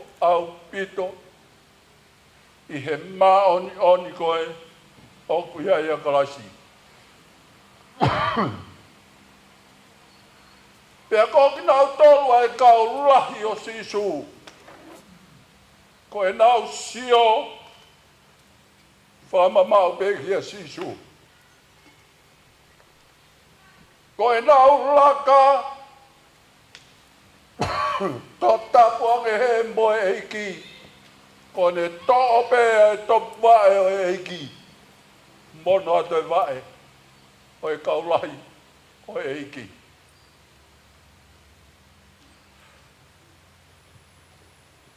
Pe koe potu ko to'o pe e alwa sisu. O pau ke alwa hano kaulahi on.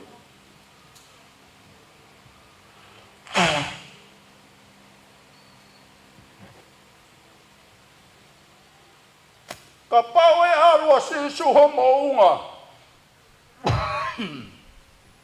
Ko e kaulahi o sisu te nau kaka he mounga. Ka pau e a sisu I he vai. Ko e kaulahi o sisu te nau waa he vai. Pea ka pau e whanonga sisu I he loto afi. Ko e kaulahi o klaisi. Te nau mui he loto afi. Ai ke mo oni. Ho mui. I he kaulahi o klaisi.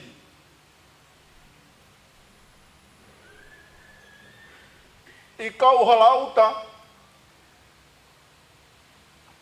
Ko e lea o kauhalauta ai kaulahi. Mo mea e a whio anga e tui tonga o kua whio he otusia. Pea kuia I lewa ai a whio anga pe koe tōwha anga o e tui tonga he tumu o sia. Pea koe whare ko ia uloki pe ua. Uluaki, ko e loki o kuiae o hoana e tui tonga, mo hono kau toa. Ko hono ua, ko loto tatau. E ko e potu I au, tō whaia e tui tonga. Pea kuiae lewa kau toa koia ai tui tonga o whala ke te nau tolu. O kunau hao pei loto tatau. Sio.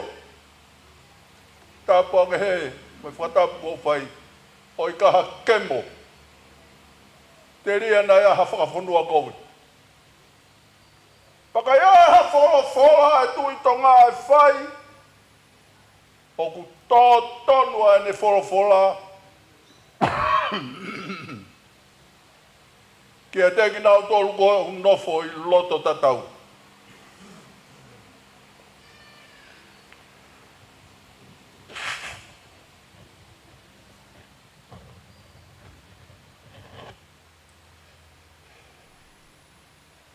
Pea kai aha toenga o e taumawha e tui. O ku mamai a ki nau tolu koe e kau toa o ku nau I loto tatau. He koki nā tolu ia. Ai kau lahi. O i tui Tonga. O ku ilo lelei he kau toa ko ia ai whinangaro e tui. Pea ku ilo lelei he tui ai loto o ene mātua. Pea toki i toa lewa he whare ko ia ua whio e tui Tonga. O ku ia e lewa he a o hono a whio anga. Pea koe a tangata. Whewa vai e tangata. Ko hui ka ea hataimi e whakafonua ko vi. Whai ngā taa au pito ke au. Ha taha ki hi loto tatau. Hanga e toke taha moritoni o whaohene puna ke ka whai whikau. A musia pe mua e nofo loto a. A musia pe mua e nofo loto whare ia. Ka kua fie I loto tatau. Ke usio tonu. Ki he fofonga o e otua. Prea e fola mai. E fola hanga tonu mai. Koi a kau whaifkau a mea koe kau lahi. O sisu kalaisi. Pea koe kameinga koa kuatu te kumotolo hea honi. Ai ke mo oni. Ho o mui. I he kau lahi o kalaisi. Ono ua e fola ko whae sisu. Ko ki nau tolu koe e mui hoku kaulahi. Ke nau mātua ki hange hamate aki. I he ririu koe a Wesite. O hanga e Wesite o ririu. Ai fola ko ni o ne pehe. Kai ai hata hao fie mui hoku lahi. Ko pau ke ne whaka I kai eia aia. Kai io mau be. I he toko taha mui ki kia te ia. Ko pau ke ne tinai. Hoto kita. Mohoto loto. Ka te io mau be. Ki he toko tahau te mui ki ai. Kau whai whekau, ai ke mooni. Ho mui. I he kau lahi o eiki.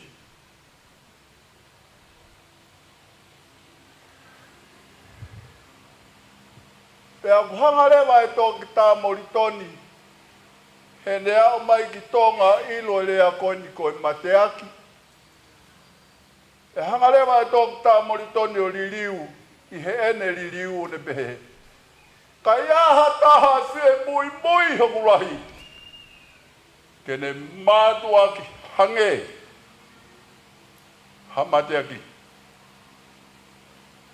Pea koe tefto I rea ka whaifukau o mateaki. Mate ki ai. Koe hea whai mata ho whekau o tua kate koe eheiki. Mate ki ai.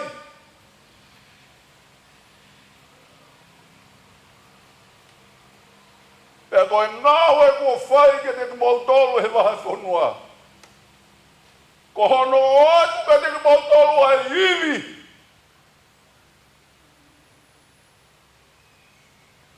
O e lau maari e maani o ni. Ke mo o whaea ke mateaki. A maalo au pito ko whanonga mai me whanimahaki ke Malanga ti mote. E whamalo au pito e fo I whanonga tala noa ko ia ti mote. Ki he mateaki ri oa.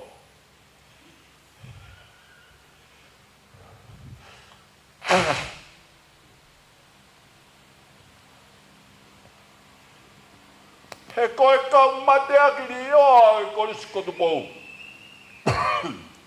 O kue e lisi hoko ia, o i ngahi te fito i mea, mahalo pe o kui he hongo furutupu. Uaki, ko ne tari moni ai o tuahe ne moui. Hua, ko ne whakaawei a sisu kalaisi, ke ne mui ai. Tolu, fefe ne ngāwe i loki ako. O waha ne lava mea i loki ako. Fefe ne ngāwe he ngowe anga. Pea fefe, ai ne ngahi tari whatongia ki he koriskotu pou. Pea koe whehui whakausi. O ofa mo oni dam si in he koriskotu pou. Pei gai. Peka pau e toki la mai e he tangata. Ha foi poini nima. Pe ono. Pe au toki whoture vaia. Koe madea kiri o. Koe a koe mui he kaurahi o sisu kalaisi. Ko pau. Ke taria e ki koho atua. Pea i kai ngatai. A ke mate kei. Pea whae toki tā moritoni hene puna ke. Ho fina ngalo. Sisu ke whae. Pule mai ke tua e noa. Whakao sino ke pekia. Ai ai ke taria. Mate ki ai. He koe tangata mo e whewhine. Mui he kaurahi o kalaisi. Mate. Maa kalaisi.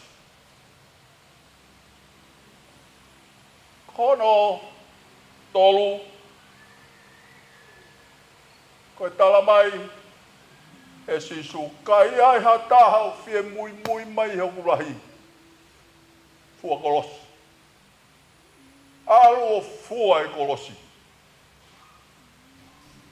Pea koe kolosi ka whai whikau. Kai ka hui ngai ke alu whau haa fu waa kau toki. Haa mohoro he aha kotoa pe. Koe kolosi he whora e ahon. Koho whatongia to ton. Ke fua. Koe responsibility ia. O e tangata kene fua. O kuia e hawhatongia ki ho whanau fua. O kuia e hawhatongia ki he siasi fua. O kuia e hawhatongia ki he whanua fua. O whai whikau hei mana tui e. Ngā taanga ni o nau te whanonga haki i whai whikau. Kua ne rea ake ki rea koe ki kau maa ni on whiwe poto koe ni whai mahe ahon. Ko ho arori misinare. Ka iga ike tuku ke fua ke kawenga ho whanau. Ko ho arori ke langa whare rotu. Ka kai ke alo totonge ureni homo wabi. Ko kore atu kai whakau kai whikau. Ngata. He o kuke whakasi si e o tua. Ko e taimiko te nofo ai ke te toi sio. Loloto ange ki he o tua. Ia e ngahi matapāgu whāwa mai. E klaisi. Tia dek tau tolu. Hai kau fua kolosi. Ka whai whikau mō hanga o meai. Koe kolosi, koe kalauni. Tala noa ke ai punake. Tau fua kolosi pe. Hei kai whiua whai. Tau kalauni o kuhame he. Tau roba ke. O ate ke toi alu atu koe whaiwhe kau a koe sia sike mami o he fua kolosi. Nea oho masiwa. Whenke ke taki mua he fua kolosi. He koe whola ia ko mai i he honi. Ke mou mea atua ke whae tau ngāwe. Fua e kolosi.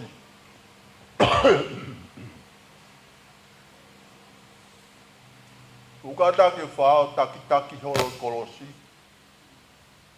Wae whahinga ea koe o peo taki holo ko peari e ki kolosi a wheito o makanumi ai. Fua e kolosi. Fua e aho. Fua he pō. Fua he whaingataa. Fua he whainga fua. Fua he la ama e uha. He koe hiri kolosi e. Mahu kalauni.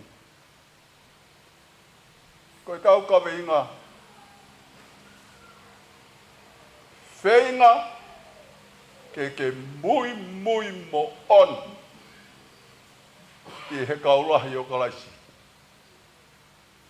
Kore whamore ki he pure. Ka kou whampe kau whaifkau. Koe whekau mo me heiki. Ke mo whoki mo ia ki Perth. Ki Melbourne. Ki New South Wales. Mo wo. O ai e moi heiki ke moni. Pe taki mo sia si ke moni na moi ki heiki. Koe a kore atu. Ke o stare koe heiki ko sisu kalais whaifkau. Koe ku kore atu. Te uhiva ki himi goni. Pako kore atu ke sia si ke tau hiva. Tuo taha be. E o whai atu ai lotu. Ke mō hoko. Koe kau mui moni. O Christ. Mui kia sisu he aho koto. Hawhetai. Alo.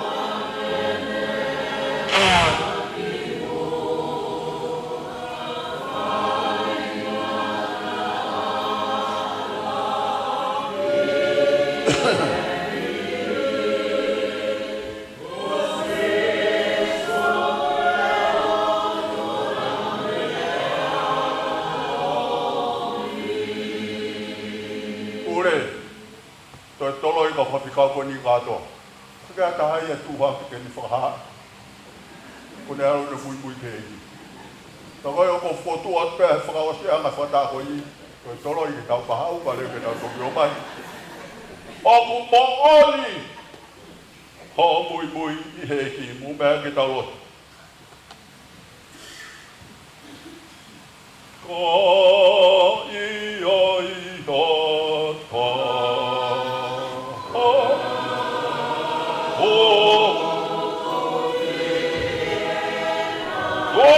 Masi koe mauta mai sua he rami. Koe ni hea tūmata mai o eiki. Ko ke se kau ki nā tolu hea honi. O ai e mui. Hea ki boni. O ai e mui.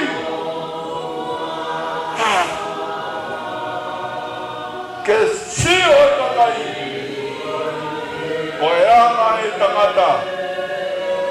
Mui heiki.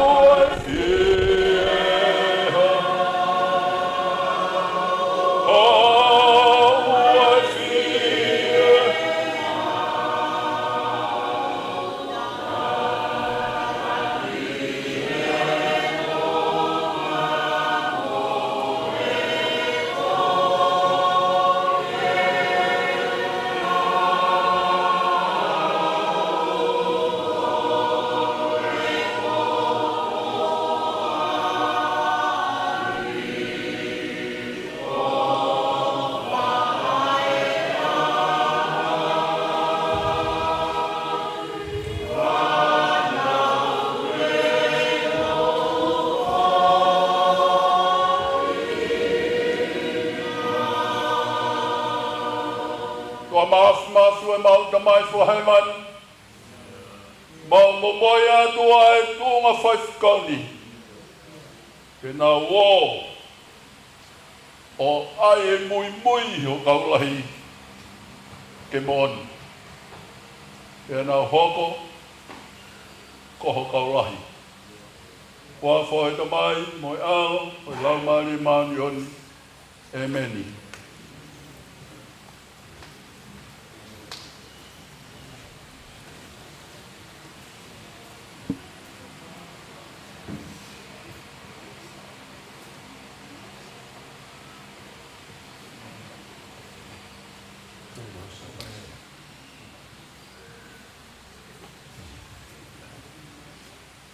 Io, maro matfudo.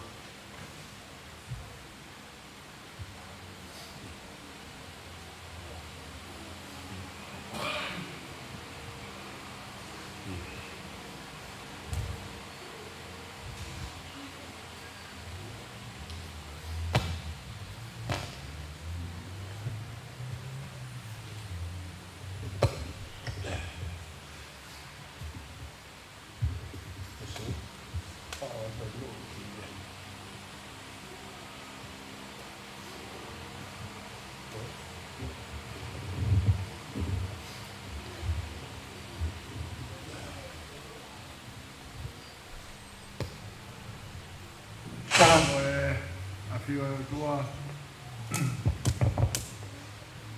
tapu e tata Malanga e hon. O ka tanga mare vanigi u ka maroa te wakonga te sesi. E kau maroho palahai ai mui mui ke karaisi ai mui mui hono kaurahi ke behana ia palahai i ahoni o ta kau mea aho rea pa mahonga ue. Ke whakakoloa ke kau whakakau ki. He nā ke toko i whare mahaki te au te whaina tā i aho moui. Ke loto lahi ki hao whahai o mate a ki, aho mui mui, aho fua korosi, te mau koroa i ahe ahoni. Ko ia ko whaia ea koe ni, no whakatawangi ke tō kai koro e te koe e lau maare maano ni. Ke whaia ke maro whawha, o whakarawala whatongia, o vai hala o puke ia i e whanonga anga. O e tau mui mui o whai mate aki mo kua korosi, ka ke tau ina sia i e lahi, te pure anga o tua maro a pita. Tau whakakata e proklama o Hatani ki he Whataha Vahefonua ki he whehitaki e kau whaifakau. Whehitaki e kau whaifakau, te tahi ake e tutuoni, e whehui e Vahefonua, whehitaki e Vahefonua, te kohono tari e ni te hui atu i Hawaii. Koe whaifakau sea Vahefonua, matafonua whatawhiri. Moe whaifakau, ke tonga e ako kau whaifakau. Sikari tai lahi a Vahefonua, sea skopu. Ha whawhaingaa, whaifakau pūre a New South Wales. Nofo ki pure la a. Wesleyan tua koi, pure i tauhila rei. Me whaifakau ke o ngapotu ngā ue. O ka landa noa, whaifakau pure la a. Ki whita tau taina, pure i he potu ngā ue tohika kai. Me whakamāpua pua ngā he mea whakakuata e Vahefonua. Tunga la walu, pure ki he ahi kau mahaki. Mo tokanga i kina e kau waiwai. Ria mea kau ola, koe takoni, a ahi kai, mo tokanga i kina e kau waiwai. Whihi he ka kala kare kare, Whai whikau toko no pure la a. Miri vai fisi. Whai whikau toko ni. O ngā potunga ue. Mo toko ni. Ki ako kau whai whikau. Whakawawa inoko. Whai whikau. O loto hufia. Pea mo e ako tapu. Se fesvunga. Whai whikau toko ni. O tohi kakai. No ngahi mea whakakuata e Vahefonua.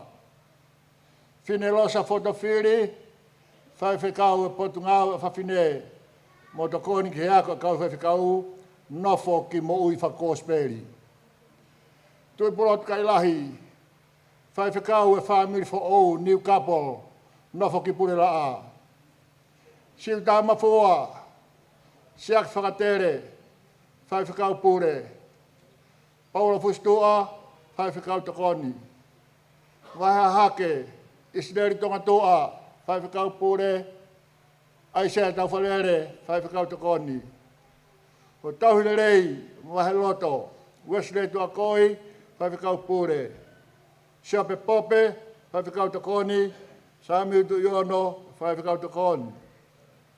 Wahi hifo, Stephen Fifita, whai whikau pure, nofo ki kolotapu.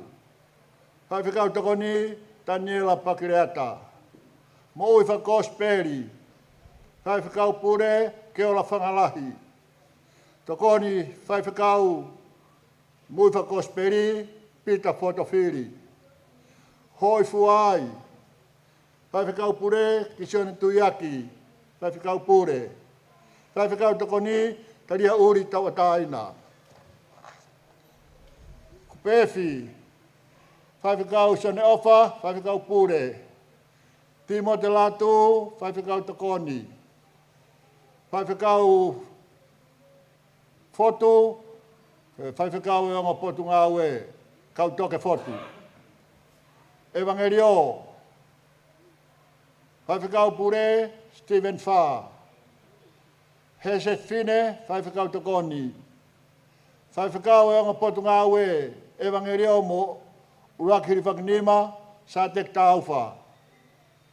Filimone uhi, whai whikau pure, Ouau Hilifakinima. Tokoni, whimau hataha. Mamaloa he ako. Whai whikau pure, Fispuna tuiaki, whai whikau pure. Tokoni, whimau hataha, i he sea Vahefonua. Ai tokanga i kina hana kumi, ai taha koia. Pure whiwhi. Whai whikau se miswhifida, whai whikau pure. Whai whikau tokoni, tokanga kia i a sea, ke whakakato e programa koia, o whai whikau tokoni. Tukurolo ua, Samson moi moi, whai whikau pure, o e ongo tukurolo, uruaki moi ua. Tukurolo uruaki, whai whikau Sales Kolo, koe tokoni, ke Samson moi moi. Whai whikau Miriana moi moi, koe whai whikau e ongo potunga aue. E wahenga tukurolo. Ko punou haunga, pia mo Sandes whasila, whakaongo ki whakataha Vahefonua. Ko e whehekitaki, e whakakatoe ke sāpate tolu o maasi. Aia koe aho ua taha, mahina tolu, ua noa ua taha.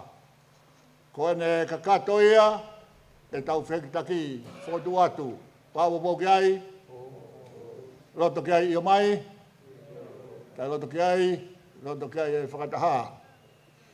Ko ki polo kalama whakongonga pe nie pure la a. Pure la a te tau whoki rewa he mahina ka tuu, ke tau polo kalama tuu mau. Lotu ahango fua, lotu hufia, te moi malanga, pongpong e sāpate. Te tau toki wakai ki he lotu pongpongi, te moi ngahi polo kalama ke he.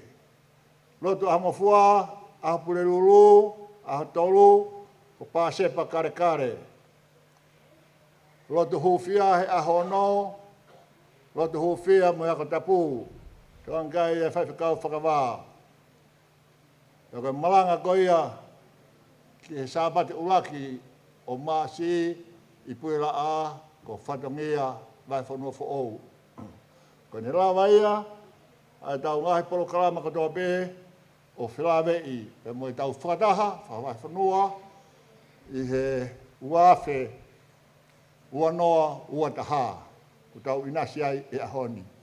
Whawhetai ke o tua, hange koe ngahi lotu, mo Malanga, ku tau whanonga ki ai, hene tāpu e kina ki tau tolu, o tau ikuna ai, ai kafa, whewhi anga, e ngahi aha koe ni, te mo langi maa, mo whaiwaola, ai whinangaro o tua, he roto whare e kau tui, o nge koe e ku tau inasi ai i e whiwhini, te mo e au sia he kau whaiwhikau koe ni, anau Hilifakinima. Koe ia, ai tau polo kalama, ka hiri e ni, pe ai hoko atu rewa, ai whiloaki, pe mo e kau whaiwhikau, ai he tā e kau whaiwhikau, Hilifakinima, pe a osia, pe tau whakaongo rewa, ki he te pire ilo e lotu, o ku tokoni ki ai a peito, ki he se tuatalahi, ki he whamaapo opo, ai polo kalama ko ia, maro o pito.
ka taka mafuri pe ki hanga ki to fare kau fai fikau pe tangoto e kau fai fikau ta mo ngai hoa tu pe o patau hoa pe no Hispaniti kai tang pilaro kai dada ki se pe to lo to he ke ma ke mo tata ma prodo ono ono ho me sta tau una pia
kive. No ai ao pure pe que no no me dio.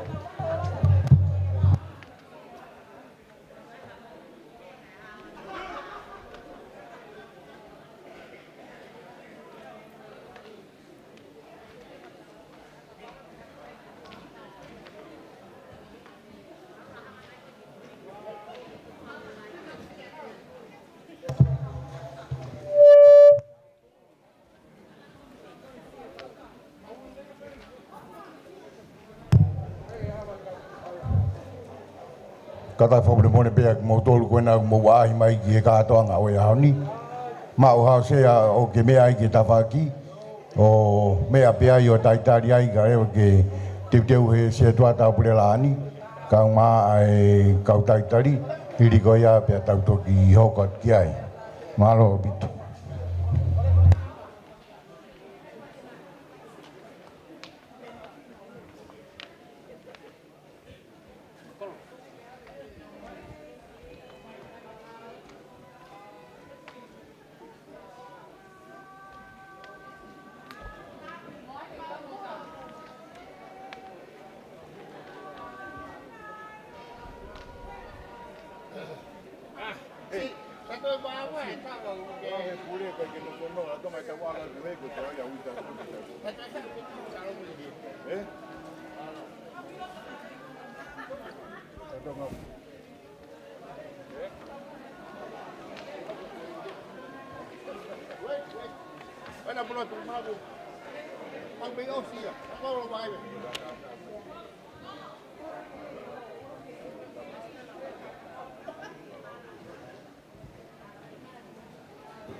Mone peho ik makainga. Mo tolu ngai mo ngai whakawhi ko swanu tuturi.